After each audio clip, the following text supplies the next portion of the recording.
Hello student, welcome to the Uprise tutorial. Today we will discussing about the NEET 2K22 problem. So let's start it.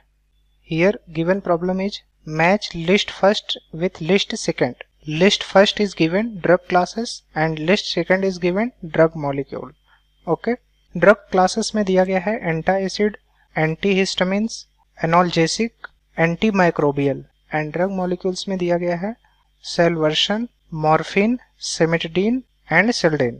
Okay, choose the correct answer from the option given. तो यहाँ पर ये 4 options दिए गए हैं, इनमें से आपको करेक्ट ऑप्शन को चूज करना है.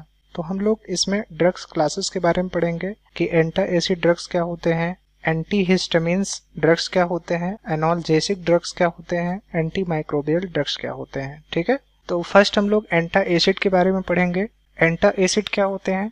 एंटाएसिड are the drugs which neutralize excess acid in the gastric juices and raise the pH to an appropriate level in stomach are called antacid. ठीक है, यहाँ पर गैस्ट्रिक जूसेस जो होते हैं वह HCl, पेप्सिन एंड लाइपेज, इनका जो यूनिक कॉम्बिनेशन होगा वही क्या कहलाता है? गैस्ट्रिक जूसेस कहलाता है. ठीक है, कॉम्बिनेशन जो यूनिक कॉम्बिनेशन होता है वही क्या कहलाता है? गैस्ट्रिक जूसेस कहलाता है. ठीक है, तो गैस्ट्रिक जूसेस क्या होते हैं? HCl, पेप्सिन और लाइपेज का जो यूनिक कॉम्बिनेशन होता है वही गैस्ट्रिक जूसेस कहलाता है. ठीक है, तो गैस्ट्रिक जूसेस में जो एक्सेस एसिड क्रिएट होते हैं उनको न्यूट्रलाइज करने के लिए एंटाएसिड ड्रग्स का यूज किया जाता है. ठीक है, अब ये एंटाएसिड ड्रग जो होता है वह कैसे वर्क करता है? ये एक्चुअल में स्टमक के पीएच लेवल को रेज कर देता है. पीएच लेवल जब बढ़ता है तो बेसिक नेचर जो होगा वह बढ़ता जाएगा. पीएच लेवल कम होगा तो एसिडिक नेचर बढ़ता जाएगा. पीएच स्केल हम लोग पढ़े हैं, 7 से बिलो होगा तो उस केस में एसिड होगा और 7 से एबव होगा तो उस केस में क्या होगा? बेस होगा. ठीक, तो एंटाएसिड क्या करता है? स्टमक में बेसिक नेचर को बढ़ा देता है. बेसिक नेचर को बढ़ाने से जो गैस्ट्रिक जूसेस में एसिड क्रिएट हो रहे हैं वो एसिड बेस के साथ न्यूट्रलाइज हो जाएंगे. ठीक है, तो एंटाएसिड सिंपली वर्क क्या करता है? यह स्टमक में पीएच लेवल को रेज कर देता है. पीएच लेवल रेज होने से स्टमक में बेसिसिटी बढ़ती जाएगी और वही बेस क्या करेगा? जो एक्सेस एसिड बन रहे हैं गैस्ट्रिक जूसेस में उनको न्यूट्रलाइज कर देगा. ओके, नेक्स्ट पॉइंट है histamine stimulate the secretion of pepsin and hydrochloric acid in the stomach. When it secreted in excess it causes pain and irritation in stomach. Okay, तो histamine क्या करता है? Stomach में जो hydrochloric acid और pepsin का secretion होता है उसको स्टिमुलेट करता है हिस्टामिन. ठीक है, when it secreted in excess it causes pain and irritation in stomach. जब पेप्सिन और हाइड्रोक्लोरिक एसिड का सिक्रेशन बहुत ज्यादा होने लगता है उस केस में स्टमक में पेन और इरिटेशन होने लगता है. एंटाएसिड के एग्जाम्पल हैं magnesium hydroxide, potassium bicarbonate, sodium bicarbonate, aluminium hydroxide.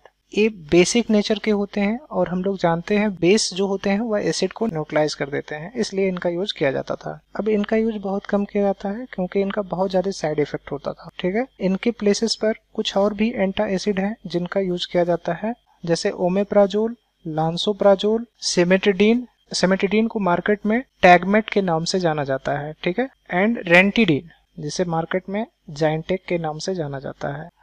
देखिए, ये सिमेटिडीन का स्ट्रक्चर है. सिमेटिडीन के स्ट्रक्चर में सल्फर प्रेजेंट रहता है और यहाँ नाइट्रोजन रहता है और यहाँ पर भी नाइट्रोजन रहता है और यहाँ CH3 रहता है और यहाँ NHCH3 रहता है. ठीक है, स्ट्रक्चर बहुत ही इंपॉर्टेंट है. IIT JEE मेंस में इससे रिलेट करते हुए क्वेश्चन पूछे जा चुके हैं, तो आपको स्ट्रक्चर को भी याद रखना होगा. इसी तरह से देखिए रेंटिडीन है. रेंटिडीन में भी सल्फर कंटेंट रहता है और यहाँ NHMe है. Me क्या है? मेथाइल ग्रुप को रिप्रेजेंट कर रहा है और ये Me2 जो है वह डाई मेथाइल है. ठीक है, और यहाँ NO2 लगा होता है और इस पूरे रिंग में ऑक्सीजन भी पार्टिसिपेट करता है.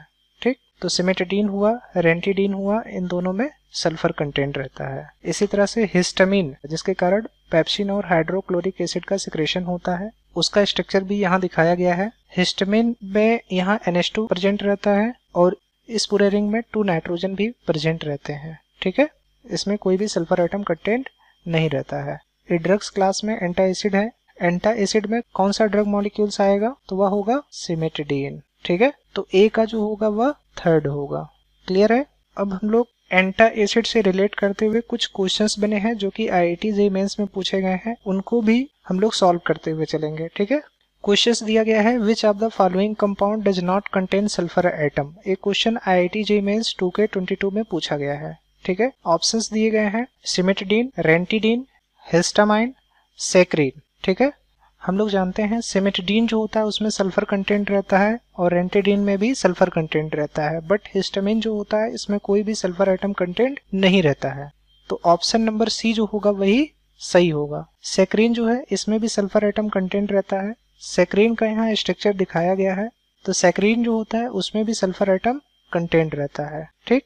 सेक्रीन के जो क्रिस्टल होते हैं वह शुगर के क्रिस्टल से बड़े होते हैं, इसको हम लोग देखे होंगे, इसमें भी सल्फर कंटेंट रहता है। तो इस क्वेश्चन में जो हमारा सी वाला ऑप्शन होगा हिस्टामाइन वही सही होगा। हिस्टामाइन में किसी भी तरह का सल्फर एटम कंटेंट नहीं रहता है, ठीक है। नेक्स्ट क्वेश्चन है the structure so below is of which well known drug molecules, ठीक है। तो यहाँ बिलो एक स्ट्रक्चर दिखाया गया है। अब आपको बताना है कि यह स्ट्रक्चर कौन से ड्रग मॉलिक्यूल को रिप्रेजेंट करता है। यहाँ देखिए ये सल्फर है और यहाँ CN है और यहाँ CH3 लगा हुआ है और इस रिंग में 2 नाइट्रोजन लगे हुए हैं और साथ ही साथ यहाँ CH3 है। तो यह क्या होगा, सिमेटिडीन का स्ट्रक्चर होगा। सिमेटिडीन के स्ट्रक्चर में यहाँ सल्फर कंटेंट होता है, यहाँ CN होता है और यहाँ CH3 रहता है, यहाँ पर भी CH3 रहता है और रिंग में 2 नाइट्रोजन एटम रहते हैं। तो ऑप्शन सी जो होगा वह सही होगा। ये सिमेटिडीन का स्ट्रक्चर है जिसके स्ट्रक्चर को हम लोग ऑलरेडी पढ़ चुके हैं। एक question IIT JEE mains 2K22 में पूछा गया था। मे बी यह क्वेश्चन जो होगा वह डिफरेंट सेट का हो सकता है। नेक्स्ट क्वेश्चन है which one of the following chemical is responsible for the production of HCl in the stomach leading the irritation and pain। तो कौन सा केमिकल है, वह है हिस्टामिन और हिस्टामिन का स्ट्रक्चर हम लोग ऑलरेडी पढ़ चुके हैं। तो यहाँ ऑप्शन नंबर बी जो होगा वह सही होगा। हिस्टामिन के स्ट्रक्चर में क्या होता था, यहाँ NH2 होता था और ये जो रिंग फॉर्म हो रहा है इस रिंग में 2 नाइट्रोजन एटम्स रहते थे। तो ऑप्शन नंबर बी जो होगा वह सही होगा। ये question IIT JEE main 2K21 में क्वेश्चन आया हुआ था। नेक्स्ट क्वेश्चन है द ड्रग टैगमेट इज। टैगमेट जो होता है वह सिमेटिडीन होता है। मार्केट में आपको सिमेटिडीन जो होगा वह टैगमेट के नाम से मिलेगा, ठीक है।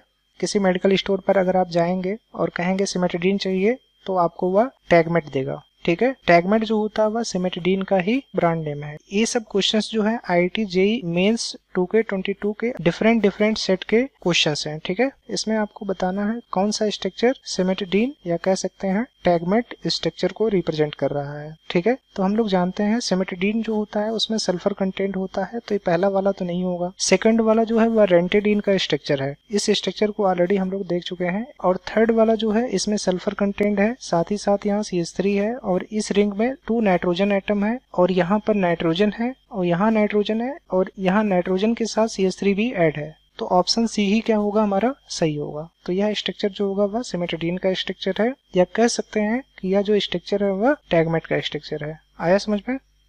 नेक्स्ट ड्रग क्लास है एंटी हिस्टामिन। तो एंटी हिस्टामिन ड्रग्स क्या होते हैं इसके बारे में हम लोग स्टडी करेंगे।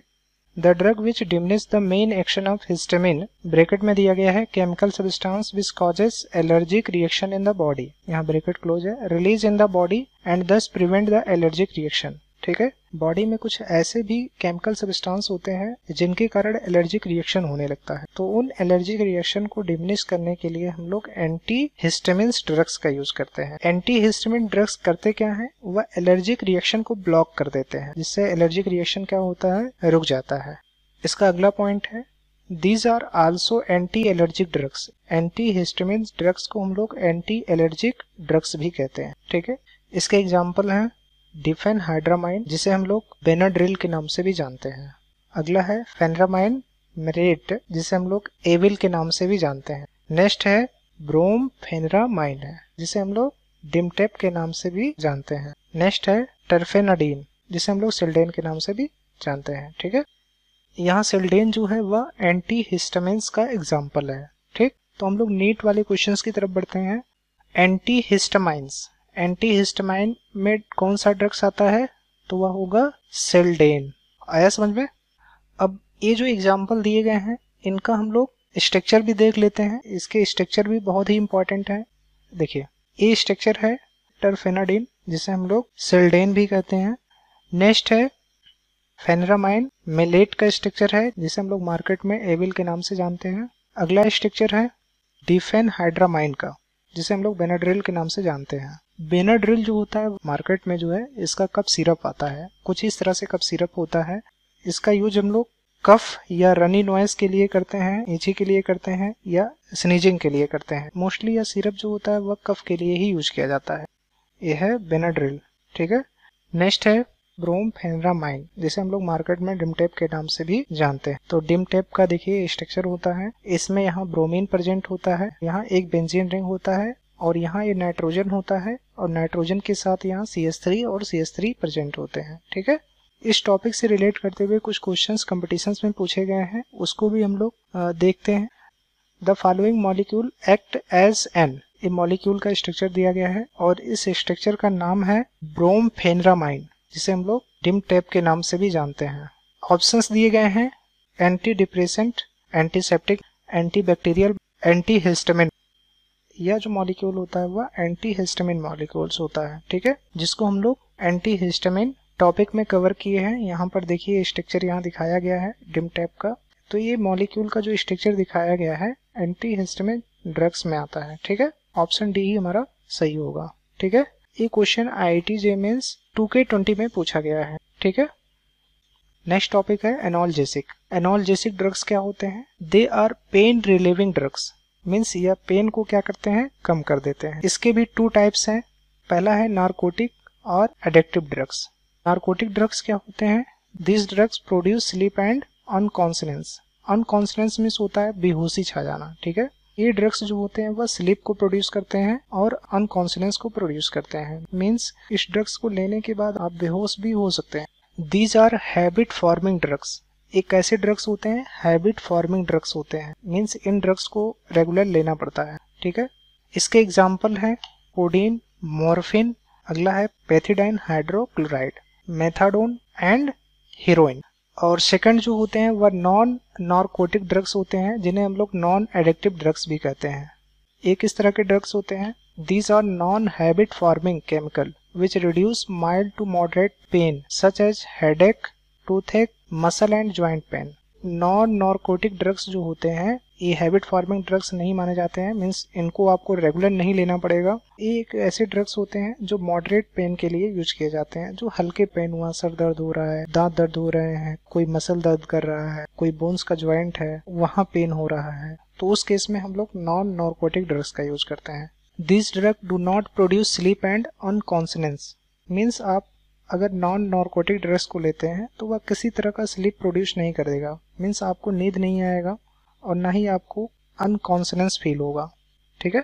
इसके एग्जाम्पल हैं एस्प्रिन, जिसे हम लोग 2-एसीटॉक्सी बेंजोइक एसिड पढ़ते हैं। नेक्स्ट नॉन नारकोटिक ड्रग्स है एनाल्गिन और नेक्स्ट है नोवाल्गिन। ये सब नॉन नारकोटिक ड्रग्स हैं, ठीक। तो एनाल्जेसिक ड्रग्स जो होते हैं इनमें क्या क्या आते हैं? इनमें नारकोटिक ड्रग्स भी आते हैं और नॉन नारकोटिक ड्रग्स भी आते हैं, ठीक है। तो एनाल्जेसिक ड्रग्स में क्या क्या चीजें आ सकती हैं? एनाल्जेसिक ड्रग्स में कोडीन आएगा, मॉर्फिन आएगा, पैथिडाइन हाइड्रोक्लोराइड आएगा, मेथाडोन आएगा, एस्प्रिन आएगा जिसे हम लोग 2-एसीटॉक्सिक बेंजोइक एसिड कहते हैं, एनाल्गिन आएगा, नोवाल्गिन आएगा। ये सब एनाल्जेसिक ड्रग के एग्जांपल्स हैं। आया समझ में? तो हम लोग अपने ऑप्शंस की तरफ चलते हैं, ठीक है। तो एनाल्जेसिक ड्रग्स में क्या आएगा? एनाल्जेसिक ड्रग्स में जो है मॉर्फिन आएगा। एनाल्जेसिक ड्रग्स में क्या आएगा? मॉर्फिन आएगा, ठीक है। मीन्स सी वाला जो होगा वह सेकंड पर जाएगा और बी वाला जो होगा वह फोर्थ पर जाएगा, ठीक। तो ये डी वाला जो होगा वह किस पर जाएगा? फर्स्ट वाले पर जाएगा। अब हम लोग एनाल्जेसिक ड्रग्स जो हैं उनके स्ट्रक्चर को भी देख लेते हैं। जैसे ए स्ट्रक्चर जो होगा वह कोडीन का स्ट्रक्चर होगा, ठीक है। इसी तरह से ये जो नेक्स्ट स्ट्रक्चर है वह मॉर्फिन का स्ट्रक्चर होगा, ठीक है।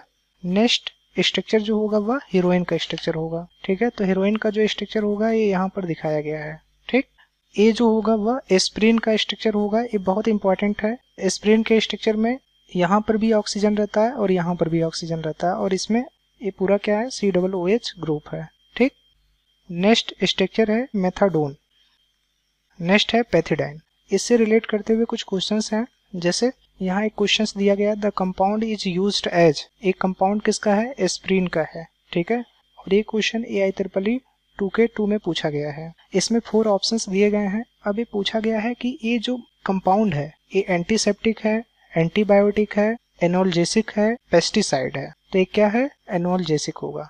तो थर्ड वाला ऑप्शन जो होगा वह करेक्ट होगा। अब नेक्स्ट है anti microbials. Anti microbials drugs क्या होते हैं? Anti microbial drugs are used to cure disease causes by microbes और माइक्रो ऑर्गेनिजम्स, जैसे बैक्टीरिया हुए, फंगी हुए, वायरस हुए। तो जो माइक्रोब्स या माइक्रो ऑर्गेनिज्म के कारण जो डिजीज होते हैं उनके लिए हम लोग एंटी माइक्रोबियल ड्रग्स का यूज करते हैं। माइक्रो ऑर्गेनिज्म या माइक्रोब्स में बैक्टीरिया आते हैं, फंगी आते हैं, वायरस आते हैं। तो जो बैक्टीरिया, फंगी या वायरस के कारण डिजीज होते हैं उन डिजीज से रिलीफ पाने के लिए हम लोग एंटी माइक्रोबियल ड्रग्स का यूज करते हैं। ठीक है। एंटी माइक्रोबियल ड्रग्स के एग्जांपल हैं सल्फा एनिलिमाइड, प्रोंटोसिल, सेलवर्शन, सल्फाप्रिडीन, एजोडाई। ये सब एंटी माइक्रोबियल ड्रग्स के एग्जांपल हैं। ठीक है।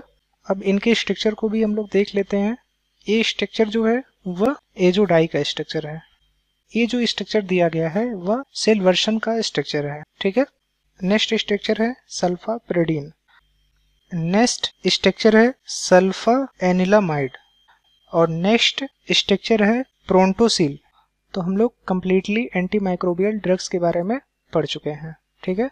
अब हम लोग अपने ऑप्शंस की तरफ बढ़ते हैं। ऑप्शंस में जो एंटी माइक्रोबियल्स होगा वह किस पर जाएगा? सेलवर्शन पर जाएगा। ठीक है। तो डी वाला जो होगा वह फर्स्ट पर जाएगा। ठीक। हम लोग एंटा एसिड के बारे में पढ़ लिए, एंटी हिस्टामिन्स के बारे में पढ़ लिए, एनोल्जेसिक ड्रग्स के बारे में भी पढ़ लिए और एंटी माइक्रोबियल ड्रग्स के बारे में भी पढ़ लिए।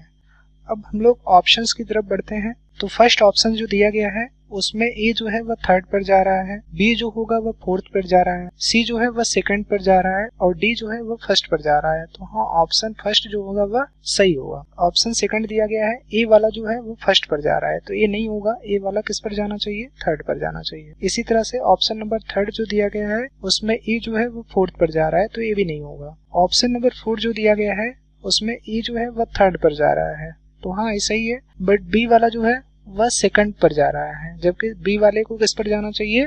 फोर्थ वाले पर जाना चाहिए। तो ए ऑप्शन भी रॉन्ग होगा। तो ऑप्शन नंबर फर्स्ट ही हमारा सही होगा।